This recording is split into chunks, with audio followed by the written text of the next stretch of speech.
they tell us that capitalism will come to an end since hundreds of years.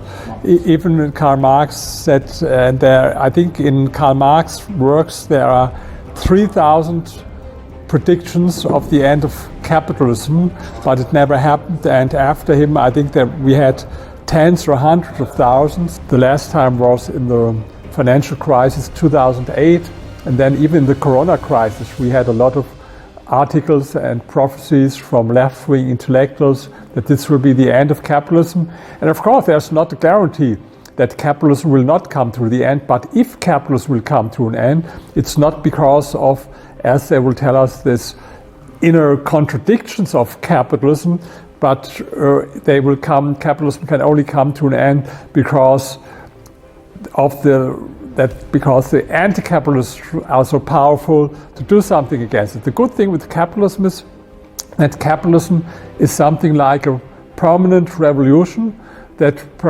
is a system that changes and adapts all the time to new circumstances. Things can change, but capitalism changed all over the time. And so, but it's hard to predict. But I can guarantee one thing.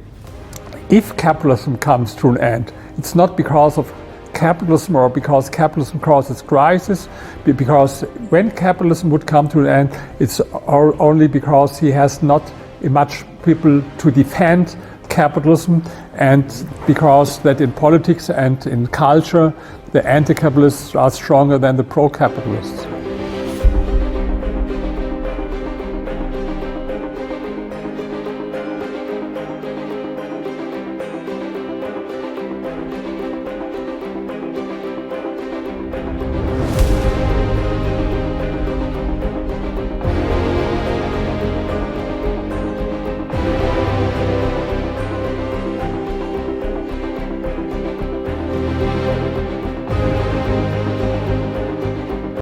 One is, of course, that capitalism is to blame for hunger and poverty.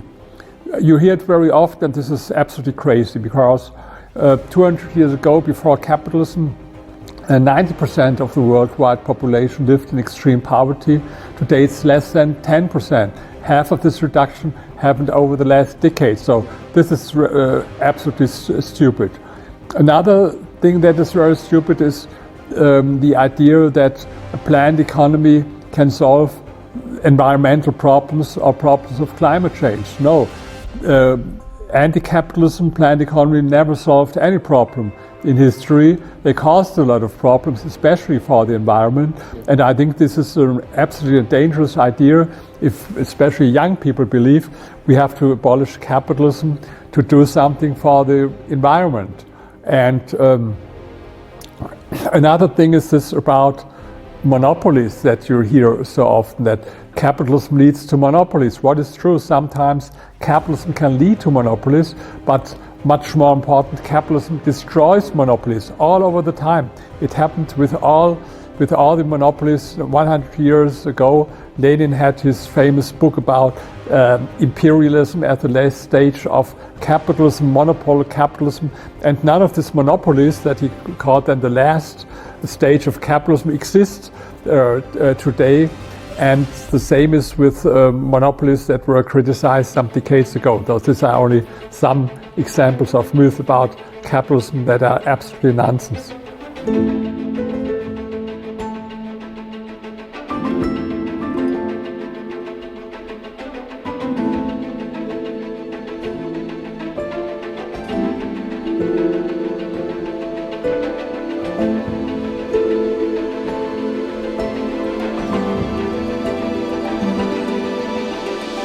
I think we have to distinguish first between Russia and China. Russia, this has nothing to do with capitalism. I call it as a kleptocracy. They started, it was not so bad in the beginning of the 2000s, and then Putin, when he started to go against Khodorkovsky and all this, it was like a kleptocracy. They still, the most important thing for capitalism is that there's a guarantee for private property rights, and there is no guarantee for private property rights. If the government or Putin makes a decision to take it away, then it's to do it. So it has nothing to do with capitalism. And on the other hand, this is absolutely a loser nation in the economy. They have the biggest resources of commodities all over the world. It's the biggest country in the world, but their GDP per capita was even lower than Italy before the war started. I don't speak about the situation now. So this is a complete loser nation. They are only strong because they have these atomic weapons. Otherwise, no one would take them serious. China is a very different story. China is very successful in the last decades, one of the most successful economies in the world. It never happened in history that the number of people living in poverty was reduced from 88%, what was 1981, to less than 1%, what it is today. So it's amazing what happened there. But it's important to understand it. I have a chapter in my book, not written by me, but by Zhang Weiying. He's a Chinese economist from Beijing University, and he explained very often to me, our success was not because of the state, but in spite of the state. Of course, they started with 100% state, and you have a lot of state there, but if you come from 100% state and then you reduce it, though they still have a lot of state, but their success was because of private companies, private capitalist companies. The problem with China is that they had this huge success, but in the last years they go back in the wrong direction.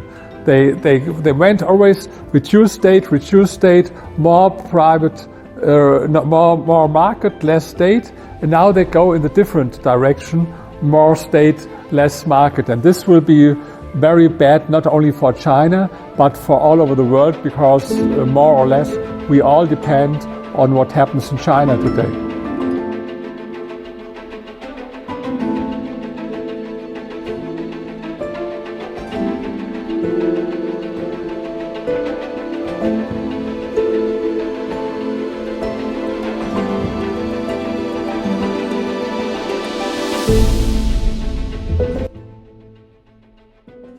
I think, there is nowhere in the world, not in Europe, not in the United States, not in China, you have nowhere pure capitalism or pure socialism.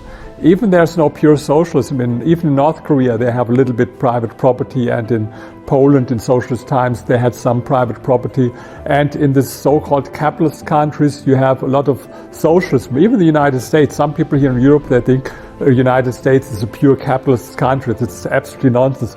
They have a huge welfare state that in the last decades became stronger and stronger and stronger. So we have everywhere mixed systems in reality between capitalism and socialism, and I compare it with a test tube. If you have a test tube and you have two ingredients, market and state, or capitalism and socialism, and then you look what happens if you add more market, as they did, for example, in Vietnam or in China or in Poland in the last decades, then situation improves for the people. Or you add more state, as it did in Venezuela, what was very extreme, add more state, then the situation becomes worse. And what we are doing now in Europe is adding more and more state, less free market, more planned economy, and this will have very bad consequences, because it don't happen from one day to the next, but sometimes people forget why they become successful. It is like someone, maybe you start now with diet and you lose, let's say, 80 kilo, and because maybe you stop eating pizza, stop eating chocolate, stop eating ice cream, all this stuff, you make this diet, then maybe you have something like 80 kilo, and then after 1 year, 2 years, you think, why shouldn't I eat a pizza, why shouldn't I eat a chocolate, I have no problem with my body. What happens? You will gain weight again, and this is because this is what happens with almost all countries. Sooner or later they forget why and how they become successful. It happened in Germany. We became successful because this market economy with Ludwig Erhard, and we had some economic reforms in the beginning of the 2000s. Chile, people even in Chile, the most successful country in Latin America, they forgot it and they voted for a socialist president. And things will become worse. So that's a big problem, that after time people forget why they became successful. And this is exactly what happens in Europe.